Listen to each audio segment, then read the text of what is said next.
Bonjour à tous et bienvenue dans cette nouvelle vidéo du blog Apprendre la photo numérique, c'est Johan. Alors aujourd'hui je vais parler avec vous de la fameuse balance des blancs. Alors ça vous en avez peut-être déjà entendu parler, souvent on ne sait pas bien à quoi ça correspond, parfois on la confond même avec la cellule de l'appareil photo, ce que souvent on appelle aussi le correcteur d'exposition, mais bon, on va pas rentrer trop dans les détails pour ça aujourd'hui, mais vraiment ça va être la balance des blancs. Alors la balance des blancs c'est quand même assez important sur la photo, puisque c'est ça qui va donner la colorimétrie de votre photo. Et bon, c'est un petit peu compliqué peut-être au début comme ça.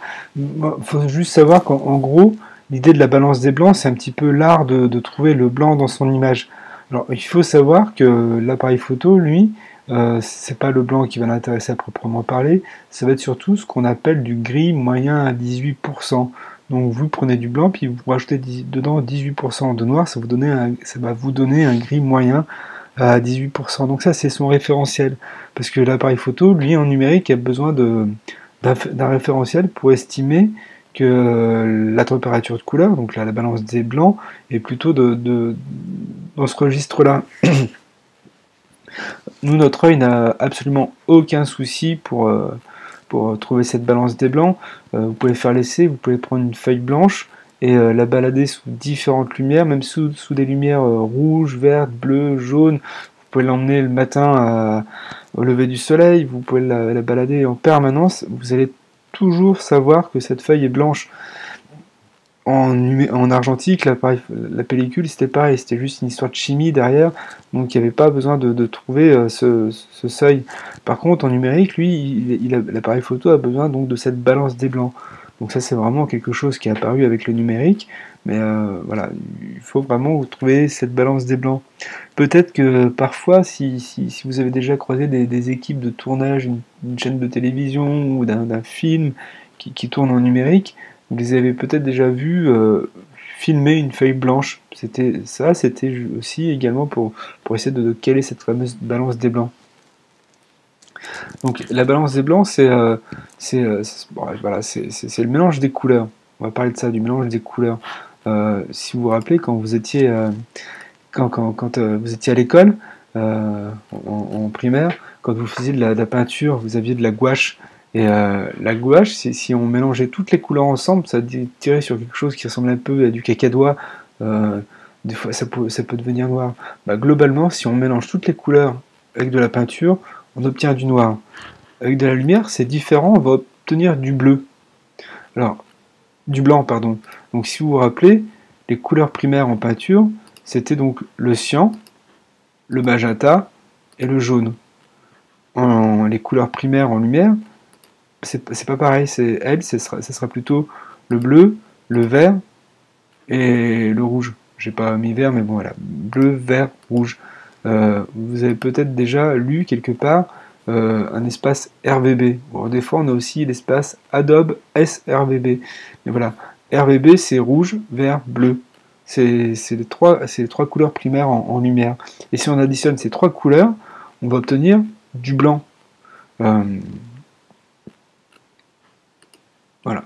Donc, une couleur primaire, je rappelle juste, une couleur primaire, c'est une couleur qu'on ne peut pas obtenir en mélangeant d'autres couleurs.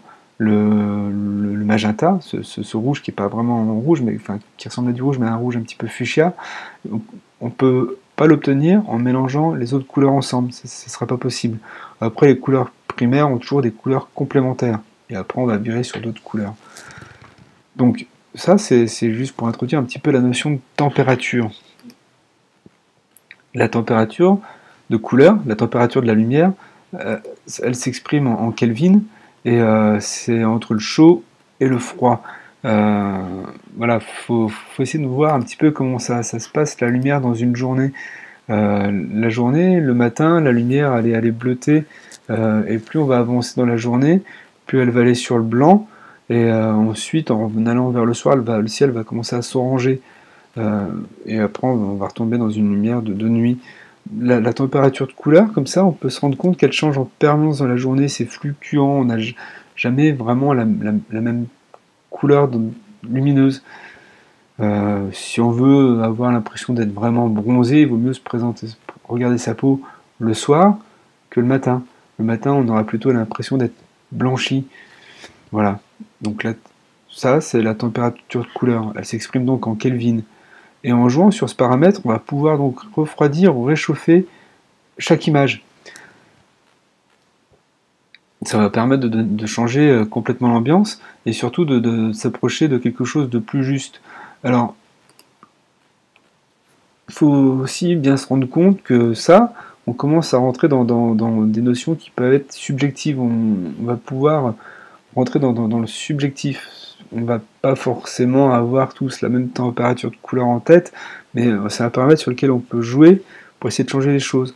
Mais ça peut être aussi complètement objectif pour se dire, tiens, à tel moment de la journée, c'était telle température de couleur que j'avais, donc moi j'applique ça, voilà. Donc c'est un paramètre sur lequel on joue. Alors, là, dans la balance des blancs, il y a un deuxième paramètre qui vient en compte, c'est la teinte. Alors la teinte, on va l'utiliser pour compenser ou améliorer le ressenti de la couleur sur une image. On va pouvoir avoir deux autres couleurs qui vont intervenir, le vert et une espèce de violet. Donc on va jouer sur ça pour apporter justement ces couleurs secondaires, les couleurs complémentaires.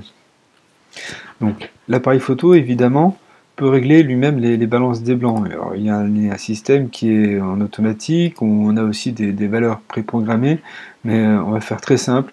Ça ne sert à rien de lui faire confiance, et je vous expliquerai plus tard dans cette vidéo pourquoi il ne faut pas lui faire confiance. Moi, je vous invite vraiment à utiliser des fichiers RAW. Les fichiers RAW, c'est les données brutes du capteur. RAW, ça veut dire cru. C'est les données brutes, c'est ce que le capteur a vu. Et l'appareil photo enregistre donc ce fichier-là. Parce que si vous faites un fichier JPEG, l'appareil photo, lui, va déjà appliquer sa balance des blancs. Donc, il va faire une sorte de post-traitement. Et ensuite, il va compresser l'image et vous allez donc perdre en détail. La compression, c'est assez simple, c'est dès qu'il y a une zone de couleur qui est sensiblement la même, il compresse tout ça en disant tiens, tout ça c'est la même couleur, donc ça permet de gagner de la place au niveau taille de fichier. Donc le fichier JPEG n'est pas intéressant non plus. Il vaut mieux utiliser un fichier RAW, on aura beaucoup plus de matière à travailler. Alors évidemment, pour faire ça, il faut utiliser un logiciel, et pour faire simple, voilà, il y a un logiciel qui est assez efficace, celui que je vais utiliser après, c'est Lightroom, et il va vous permettre aussi de gérer votre photothèque et développer vos photos. En bas de l'article, je vous mettrai un lien si vous souhaitez essayer ce logiciel pour pouvoir y accéder. Voilà. Donc on va passer à la suite. On va regarder sur une photo classique comment se passe la balance des blancs, comment on va pouvoir jouer sur ça. Et après, je vais post-traiter avec vous une image. Alors c'est un fichier JPEG comme on va envoyer, mais on va essayer de post-traiter ça pour améliorer la balance des blancs. Donc voilà, nous sommes dans Lightroom avec cette photo. Alors c'est une photo qui est prise dehors à midi 5, et comme c'était sous les tropiques, le soleil est vraiment juste au-dessus. On voit, il n'y a pas vraiment d'ombre, les ombres sont pas vraiment marquées, enfin la lumière est vraiment dure. Derrière on a un ciel ici qui est plutôt genre un ciel d'orage, mais il n'est pas y avoir d'orage. Ici c'est couvert, et derrière le ciel était dégagé. Donc on a plein de ciels différents, et c'est typiquement le genre de photo où l'appareil photo va avoir du mal à trouver la bonne balance des blancs, surtout que dedans on a des parties qui sont très sombres. Il y a peu de blanc en fait, donc il va avoir beaucoup de difficultés à trouver cette balance des blancs. Moi quand je vois cette photo, je sais que c'est pas du tout cette ambiance lumineuse qu'il y avait à ce moment-là. Donc dans Lightroom, quand on regarde ici, on a un petit panneau dans l'onglet développement, ici, on a un petit panneau qui s'affiche, qui va nous donner plein de paramètres sur lesquels on va pouvoir jouer pour changer des choses sur l'image. Et la balance des blancs, en fait, c'est juste ici. Donc on retrouve ce que je disais tout à l'heure, la température et la teinte. Donc on va remettre, comme c'est un fichier RAW, ça va être tel que l'appareil photo avait vu avait pris la photo au moment de la prise de vue. Après, on peut aussi, vous allez retrouver toutes ces balances sur votre appareil photo. Souvent, c'est marqué auto, elle s'appelle AWB.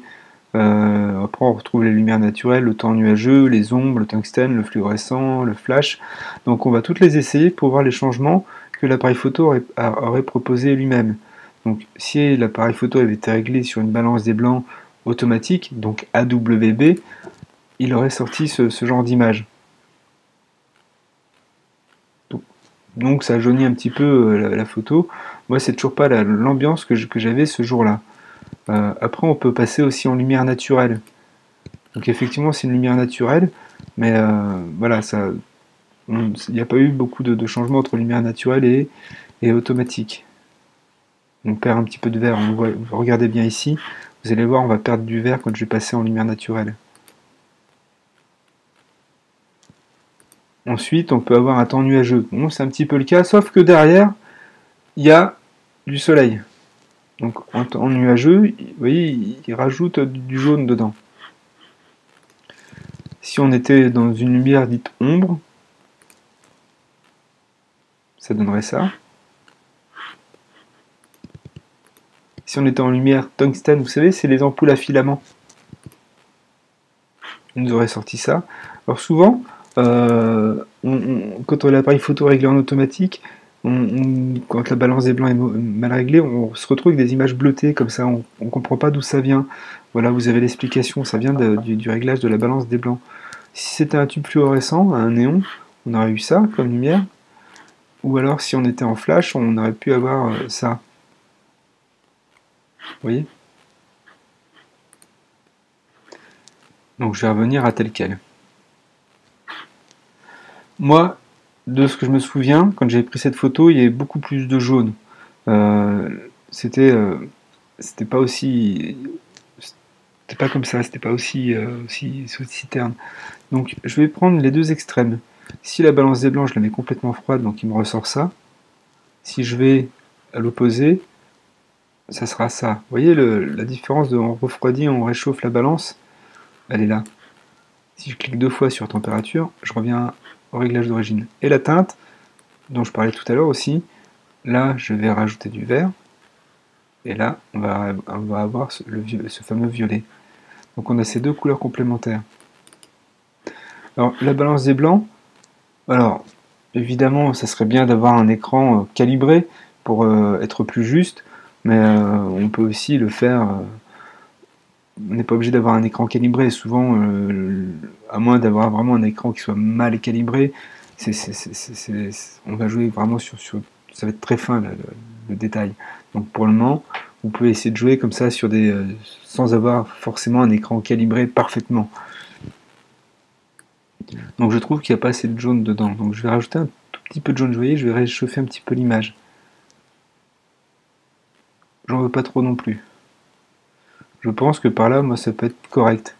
La teinte, bon, on peut essayer de rajouter un petit peu de vert, un petit peu de cette couleur-là, violet. Pas trop, parce que vous voyez, dès que je commence à monter le violet, ici dans le ciel, ça apparaît franchement. Donc il faut pas non plus, essayer d'être correct. Si j'appuie sur la touche Y, j'ai le avant-après. Vous voyez? Avant-après.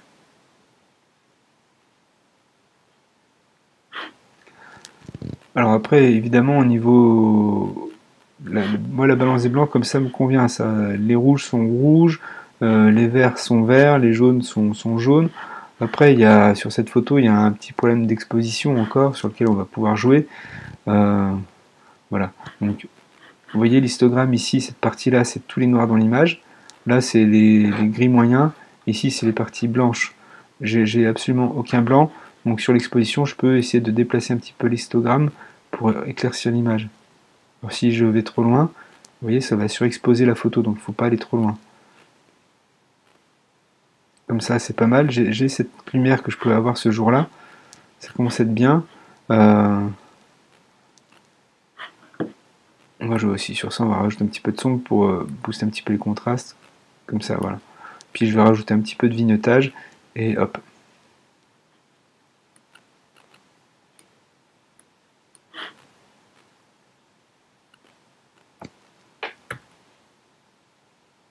Ça change l'ambiance, hein. C'est déjà moins linéaire comme post-traitement. Voilà. Donc maintenant, on va regarder une autre photo. Cette photo, c'est Alain qui suit une de mes formations, qui me l'a envoyée. Alors lui, il veut prendre des photos dans une salle de spectacle. C'est une chorale. Ces photos, moi je lui ai dit tout de suite, toutes celles qu'il m'a envoyées, elles étaient trop orangées. Donc je lui ai dit qu'il y avait vraiment un problème de balance des blancs, donc ça devait se travailler au post-traitement, ça. Donc voilà, on va regarder sa photo. Donc voici sa photo, donc une photo de chorale. Alors on se rend compte que dedans il y a aucun blanc. Les feuilles les feuilles de la partition sont grisailles. Ici les chemises sont grises. Tout a une espèce de couleur orange. Ça c'est vraiment dû à la balance des blancs, donc on va essayer de la travailler. Donc je retourne dans le développement. Et je vais aller ici. Donc on va essayer, comme tout à l'heure, les différentes balances. Je n'en aurai pas parce que j'ai un fichier un petit peu étrange. Donc on va aller directement dans ça. La photo, elle est trop orange pour moi, donc je vais mettre une balance un peu plus froide. Le problème, c'est que ça va nous faire monter beaucoup trop de bleu. J'ai oublié de vous en parler de ça. Ça, c'est la pipette. Ça va nous aider à essayer de trouver ce fameux gris moyen. Donc on va pouvoir sélectionner une partie, juste un petit point pour dire tiens, mon blanc, moi il est là. Donc la feuille, normalement, devrait être blanche. Vous voyez, ça va modifier donc en conséquence toute l'image. Si je mets la balance ici, ça va rebouger.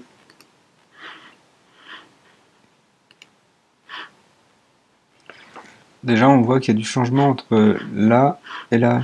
On n'a plus du tout ce trop d'orange. Ça commence déjà à diminuer.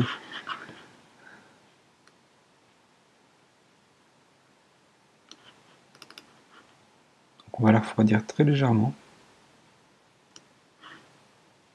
Il y a aussi un truc qui vient perturber dans cette photo.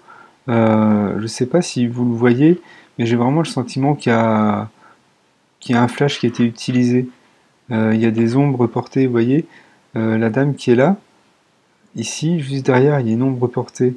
Et en fait, cette ombre, on va la retrouver un petit peu de partout. Parce qu'apparemment, sur scène, les éclairages viennent du haut, et ils n'ont pas d'éclairage de face. Et on retrouve aussi le flash derrière. Donc ce flash va aussi poser des difficultés pour essayer de rattraper cette balance des blancs. Parce qu'on a donc une autre lumière qui vient se mettre en plus. On va désaturer légèrement pour enlever cet aspect un petit peu trop rouge.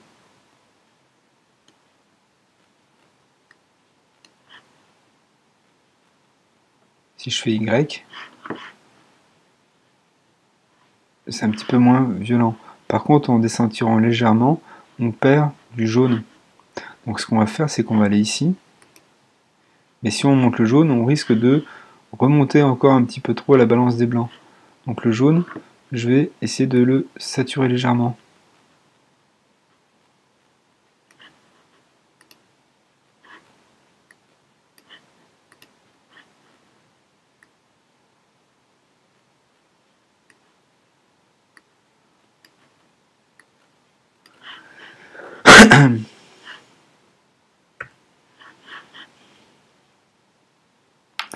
Moi je pense que je vais pas aller beaucoup plus loin, parce qu'après ça va devenir compliqué à jouer dessus. Essayer de l'éclaircir un tout petit peu.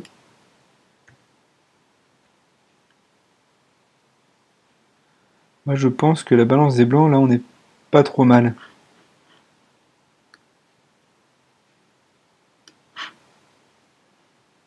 Je vais pas aller plus loin.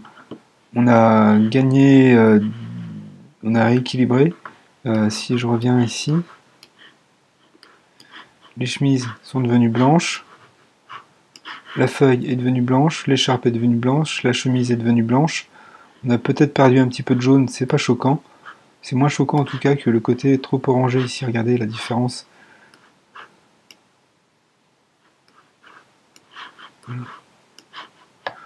Je vais pas aller beaucoup plus loin, je vais m'arrêter là.